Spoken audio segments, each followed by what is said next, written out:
जय हिंद साथियों, मैं नदीम इदरीसी और आप देख रहे हैं खबरें सब तक। आज हम मौजूद हैं दिल्ली के जंतर मंतर पर, जहां जातिगत उत्पीड़न के खिलाफ न्याय हेतु जंग का ऐलान। चलो जंतर मंतर।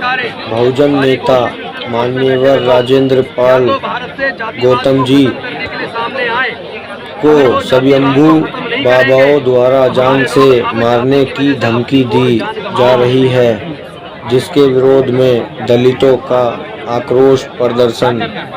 तो दोस्तों, हमारी खबर अच्छी लगे तो हमारे चैनल को लाइक करें, शेयर करें, सब्सक्राइब करें और बेल आइकन तो ज़रूर करें, ताकि हमारी आने वाली कोई भी वीडियो की नोटिफिकेशन सबसे पहले आप तक पहुंच जाए। और किसी भी खबर के लिए संपर्क करें। धन्यवाद। जय हिंद, जय भारत। मुझे क्या भूमिका निभानी चाहिए, तो मैंने कहा ठीक है, मैं रिजाइन करके अपनी भूमिका निभाने के लिए आ रहा हूं। ईडब्ल्यूएस कोटा पर भी आपने बोला कि वो गलत है, मैं पूछना चाहता हूं, उस कोटे में जिनका टोटल जनसंख्या 12% उनको आपने 10% दे दिया और बाकी का जो 40% और जो एक बच्चे को जिन्होंने दुनिया का सबसे बड़ा संविधान दिया, ऐसे करुणा के सागर बाबा साहब डॉक्टर भीमराव अम्बेडकर जी के चरणों में कोटि कोटि नमन करते हुए, वंदन करते हुए आज दिल्ली के ऐतिहासिक जंतर मंतर पर जो ये आज का धरना प्रदर्शन है, मेरे बड़े भाई राजेंद्र गौतम जी के लिए, जो एक बाबा ने कहा था कि इनका जो कलम करेगा उनको हम 50 लाख रुपए देंगे।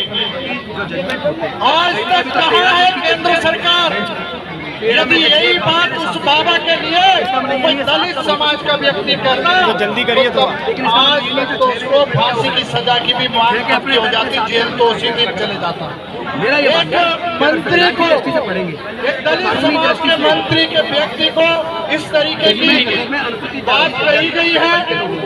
इसी पीड़ा को लेकर उत्तराखंड से मेरे साथ में जो साथी आए, आपका बहुत बहुत धन्यवाद। जैसे कि मंत्री पद पे रहते हुए व्यक्ति के जो इस समय मंत्री थे पहले और इस वक्त वो एमएलए की पोस्ट पर है, और ऐसे व्यक्ति को जब ये पांडे जो हैं मारने की धमकी देते हैं और तब भी प्रशासन कुछ नहीं कर पा रहा, न्यायपालिका कोई एक्शन नहीं ले रही, तो उसके लिए आप क्या कहते हैं? हमारा हाथ नहीं, उसके लिए तो यही कहना होगा ना कि जिस तरह से आपको आपके सवाल में जवाब है कि आपको नज़र आ चुका है कि भाई न्यायपालिका या फिर आपका पुलिस प्रशासन को इसमें संज्ञान नहीं ले रहा है, तो ये तो खुद एक जवाब है। हमें समझना चाहिए कि अब हमें समझ जाना चाहिए कि ये लोग सारे मिल चुके हैं और हमारे ही लोगों पर अत्याचार अब ये इस माध्यम से भी करने लगे, न्याय देने के माध्यम से भी अब अत्याचार होने लगा है कि न्याय ना देकर इन्हें अत्याचार किया जाए इन पर। ये भी एक अत्याचार की श्रेणी में आता है। अच्छा, केजरीवाल जैसा शख्स एक मुख्यमंत्री के पद पर बैठा हुआ आसीन आदमी ये कहता है कि मेरा मानना है कि आर्थिक स्थिति जो है देश की वो तब सुधरेगी जब नोट की करेंसी के ऊपर लक्ष्मी गणेश की फ़ोटो आएगी। उसके लिए क्या कहना चाहिए? नहीं, ये तो कहीं ना कहीं उनकी गलतफहमी है कि भाई भगवान की तस्वीर लगाने से अगर देश की आर्थिक स्थिति सुधरती तो हमारे देश में बहुत से मंदिर मस्जिद और भी वो हैं, मतलब धार्मिक रूप से अगर हम संपन्न हो पाते तो फिर ब्राह्मणों को आज कमाने की ज़रूरत ना पड़ती, वो बैठे बैठे ही पेट भर जाता उनका। तो क्या सर आपको लगता है कि जैसे कि नोटों के मसले पर बता रहे हैं कि भीमराव अम्बेडकर बाबा साहब की तस्वीर होनी चाहिए, तो क्या ये कहाँ तक सही है ये चीज़? नहीं, बाबा साहब अम्बेडकर की तस्वीर होना है ये इस लिहाज से सही है कि जिस तरह से आपको पता है कि रिजर्व बैंक की जो स्थापना जो हुई है वो बाबा साहब की किताब द प्रॉब्लम ऑफ रुपीज़ के बिहाफ पर हुई है। तो जिस व्यक्ति ने किताब लिखी, उस किताब के आधार पर आपका भारतीय रिजर्व बैंक बना, तो क्यों नहीं उसे सम्मान दिया जाए, क्यों नहीं उनकी फ़ोटो मुँह पर लगाई जाए? तो मेरा तो मानना है कि उनकी फ़ोटो लगाने से हमें इंटरनेशनली और भी हमारी जो मुद्रा है वो एक सम्मान के दायरे उसमें नजरिए से लेके जाएगी। अच्छा, जैसे 50 लाख रुपए गर्दन काटने पर इनाम बोला जाता है, जैसे बोल रहे हैं, ये इसके लिए क्या कहना चाहिए? नहीं, ये 50 लाख रुपए या 2 लाख रुपए, 10 लाख रुपए जो इस तरह की जो इनाम राशि रखी जाती है, तो ये तो कहीं ना कहीं मेरा मानना है कि ये एक तरह से अपराध को बढ़ावा देने के लिए किया जा रहा है कि लोगों के अंदर एक आपराधिक चरित्र डेवलप करने के लिए इस तरह के मतलब इनाम रखे गए हैं। इसको आप डर समझते हैं उन लोगों का, या फिर आप उन लोगों को वो रोकना चाहते हैं नरेंद्र पाल, या फिर वो डर रहे नरेंद्र पाल? नहीं, ये उनका डर है जो उनकी ज़ुबान से निकल रहा है आतंकवादी विचारधारा के रूप में। जो उनके अल्फाज हैं वो आतंकवादी अल्फाज हैं, तो ये उनका भय तो है जो कि वो डर रहे हैं कि भाई मंत्री जी ने भी लास्ट टाइम भी आपको एक बताया होगा 5 अक्टूबर एक मुद्दा चल रहा है 5 अक्टूबर वाला, उसमें ये ब्राह्मणों से कहा दिया कि हम पूजा पाठ नहीं कराएंगे। तो उन पुरोहितों का नुकसान हो गया, तो वो तो अब दूध लाते फिर रहे हैं।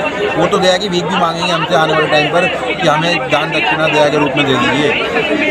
तो ये डर है उनका कहीं ना कहीं। मतलब कि उनका मतलब जो मार्केट चल रही थी, जो दुकान चल रही थी, उसके ऊपर बहुत बड़ा है। हाँ, अगर आप उनसे कर्मकांड कराने की मतलब भाई उनसे कर्मकांड नहीं कराना चाहेंगे तो कहीं ना कहीं उनके व्यापार को तो ठेस पहुंचा दी आपने।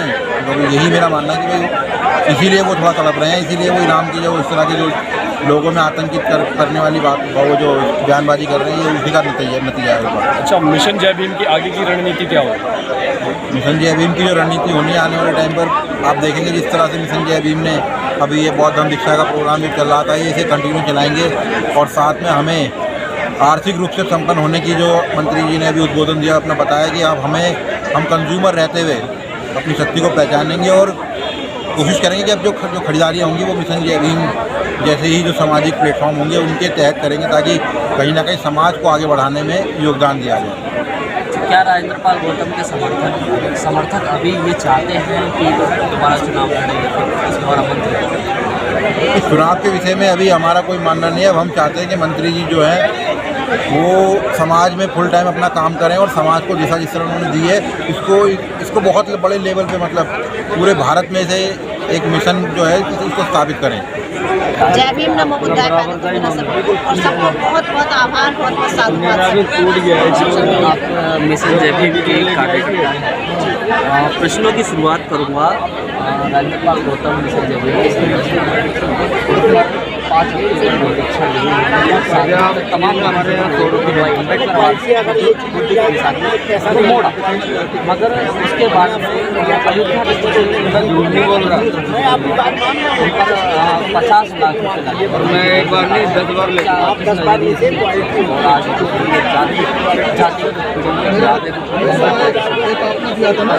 सर, ये जो 22% की बात हो रही है, बाबा साहब ने 1956 में ली थी और उनके पश्चात हम सब लोग ये प्रतिज्ञा रोज लेते हुए पढ़ते हैं। ये जिस तरह से आरती का अनुमोदन करते हैं, आरती की गाते हैं, उस तरह से हम अपनी 22 प्रतिज्ञाएं गाते हैं।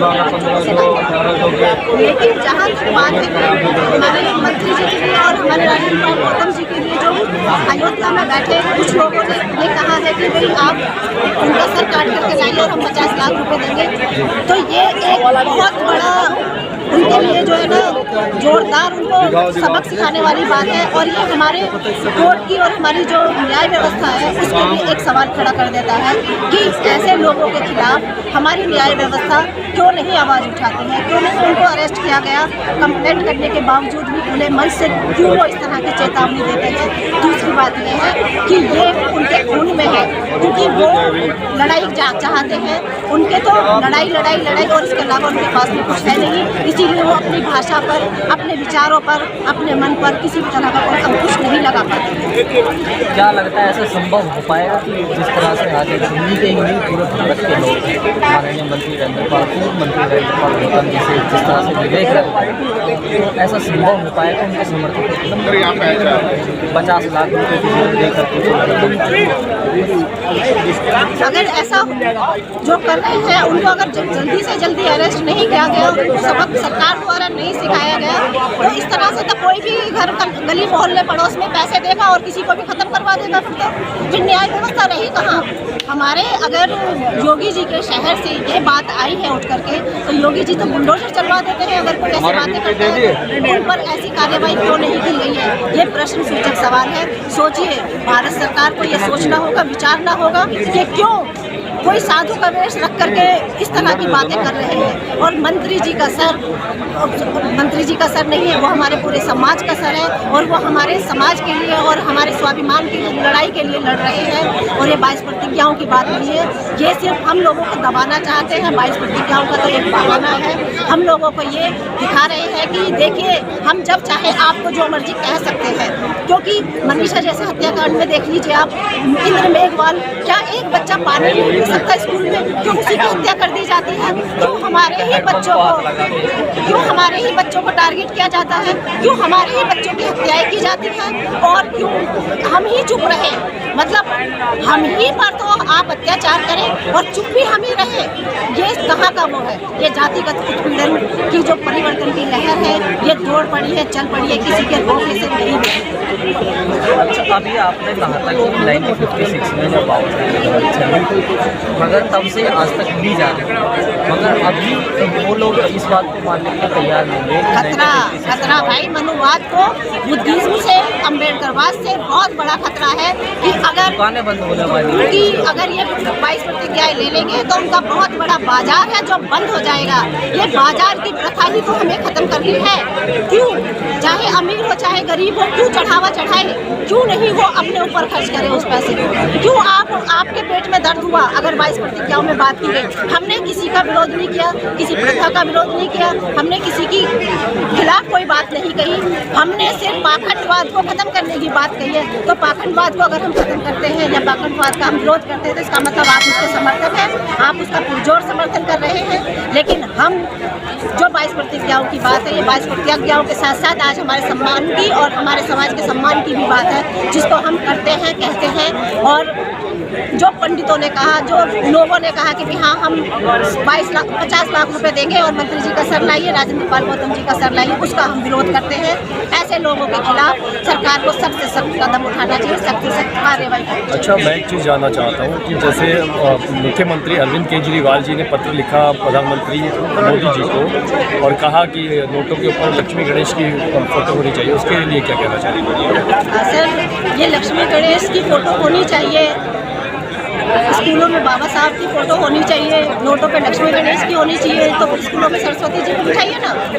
क्यों बाबा अम्बेडकर जी को फोटो को ला करके आप, इसका मतलब अम्बेडकर जी की फोटो के साथ आप हमारे लोगों की वोटों के साथ राजनीति कर रहे हैं। और ये अगर उन्होंने कहा है तो ये बहुत गलत है, ऐसा नहीं होना चाहिए। जिस तरह से आपने कहा कि इंडोनेशिया पे उनके देवता की या गणेश जी की फोटो है, तो और पूरे संसार में आप दिखा दीजिए, आप ये करके भी देख लीजिए। अगर उससे भी आपका रुपया मजबूत होता है तो आप अपने मन की भड़ास ये भी निकाल लीजिए। रुपया मजबूत होगा सही नीतियों का आचरण करने से, सही नीतियों का पालन करने से, ना कि किसी की फोटो हटाने या लगाने से।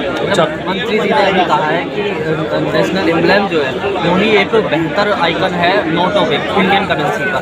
क्या वो जिस पार्टी से बिलोंग करती है, जिस पार्टी से कि MLA है, क्या उसकी नीतियों का विरोध नहीं है?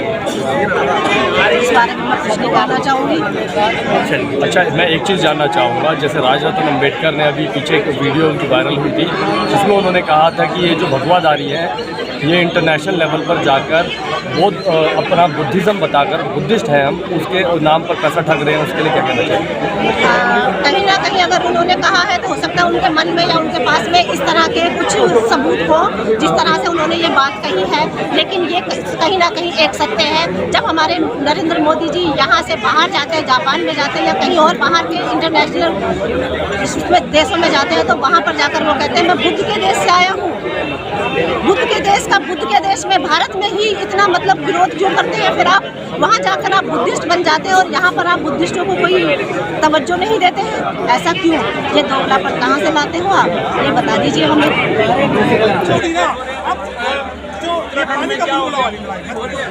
स्पेशल कंपोनेंट प्लान है, शेड्यूल कास्ट का सारा फ्री बिजली पानी में बांट दिया। जो स्कॉलरशिप है शेड्यूल कास्ट की 2 लाख रुपए है और OBC की और माइनॉरिटी की 5 लाख रुपए है। SC ST कोर्ट आज तक स्टैब्लिश नहीं हुई।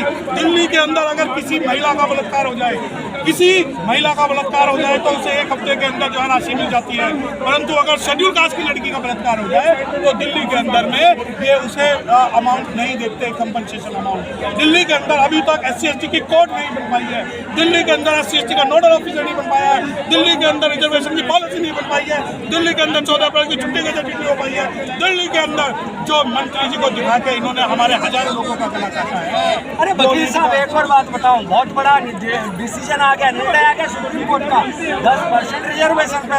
उसमें पांचों के पांचों जो जज हैं वो ब्राह्मण हैं और वही डिसीजन कर रहे हैं। मतलब क्या सीधा साधा कह सकते हैं कि सांप मर जाए और लाठी बिना टूटे। छोड़िए। अरे अभी हमारी एक राष्ट्रपति का नॉमिनेशन था, द्रौपदी मुर्मू का, जो अनुसूचित जनजाति समाज से आती हैं। इस संगीत छोटा रिचार्ज ने क्या उसका समर्थन किया था? नहीं किया। दूसरी बात, जब आप EW रिजर्वेशन की बात करते हैं तो ये तो रिजर्वेशन का विरोध करके ही सत्ता में आए हैं, तो अपने पेट पे कैसे लात मार देंगे? जब ये JNU में anti reservation anti constitution movement चलाते थे तभी जाके इन्हें पनपाया गया, और आज जब EWS का रिजर्वेशन आया है तो मंत्री जी मैं आपसे उम्मीद करता हूँ कि आप जो दिल्ली के मुख्यमंत्री हैं उनसे इसके बारे में कोई स्टेटमेंट दिलवा दीजिए, तो हम मान लेंगे कि आपकी आइडियोलॉजी सही है। अरे वो कैसे आइडियोलॉजी पे बात करेंगे? वो जो नोट हैं उन पे तो वो कर रहे लक्ष्मी गणेश की मूर्ति हो, जबकि संविधान बाबा साहब ने RBI का गठन किया, RBI के सभी लॉ तैयार किए, RBI में कैसे करेंसी तैयार होगी, सब पे बात की, लेकिन बाबा साहब को नोटों पर लाने की तो बात तो कोई नहीं करता। देखिए जब हिल्टन कमीशन भारत आया था, आपको ये बात शायद ना पता हो, भारत को नोटों के बारे में कुछ नहीं पता। सही बात है। इन्हें पता था कि सोने और चांदी के कुछ होते हैं, और जो कोड़ियाँ होती हैं जो कोड़ियों के भाव किसी को खरीद दिया जाता था, तब बाबा साहब डॉक्टर भीमराव अम्बेडकर ने प्रॉब्लम ऑफ रूपी पे थी और 1935 में नहीं 1931 के अंदर लिखी, और जब 1935 में हिल्टन कमीशन आया तो ही वॉज होल्डिंग बाबा साहब doctor Bhimrao Ambedkar theory problem of rupees. तब उन्होंने कहा कि हाँ भारत के अंदर एक रिजर्व बैंक ऑफ इंडिया की स्थापना 1 अप्रैल को हो सकती है। के खिलाफ है तो क्या कहना चाहिए? देखिए माँ मेरी गाली देती थी, कहती थी माँ मेरी धी को धी मेरी धिंगड़ा को।